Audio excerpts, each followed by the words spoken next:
ตัวแดนดาวได้จารึกไว้13 สิงหา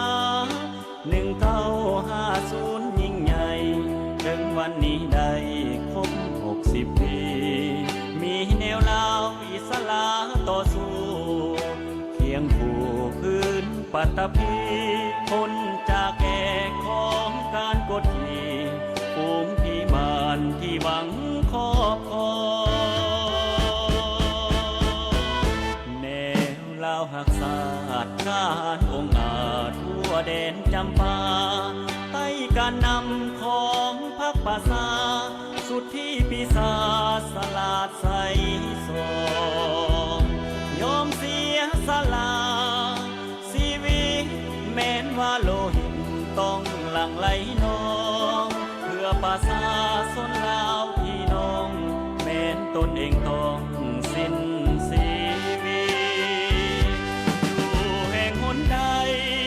ก็ได้มีประชาชนคนกล้าหลาย10 ปีต่อสู้ผ่านผ่าภูมิมานพวงบาทที่มันกดขี่ประชาชนทุกชนชาติเผ่าร่วมแห่งกันเข้าสามารถสามัคคีขับไล่พวกผีมารดาปีแตกพ่ายหายหนีจากดินแดนลาวมาถึงวันนี้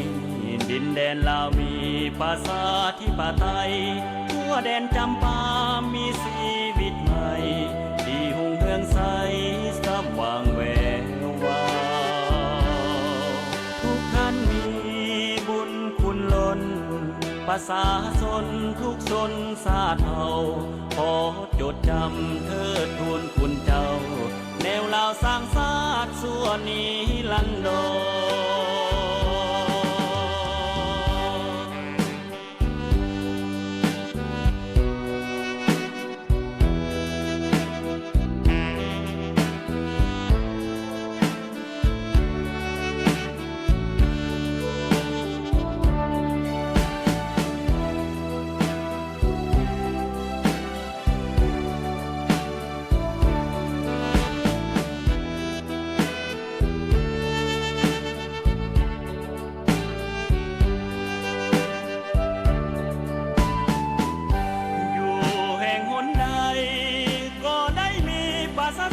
คนกล้า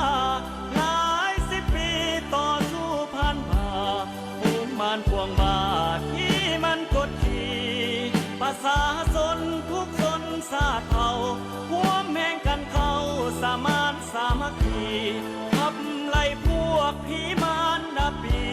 แตกพ่ายหายหนีจากดินแดนลาวมาถึงวันนี้ดินแดนลาวมีประชาธิปไตยทั่วแดนจำปามีชีวิตใหม่ที่หุ่งเรืองใสสว่างแวววาวทุกท่านมีบุญคุณล้นประชาชนทุกชนชาติเผ่าขอจดจำเทิดทูนคุณเจ้าแนวลาวสร้างชาติส่วนนี้ลันดอนขอจดจำเทิ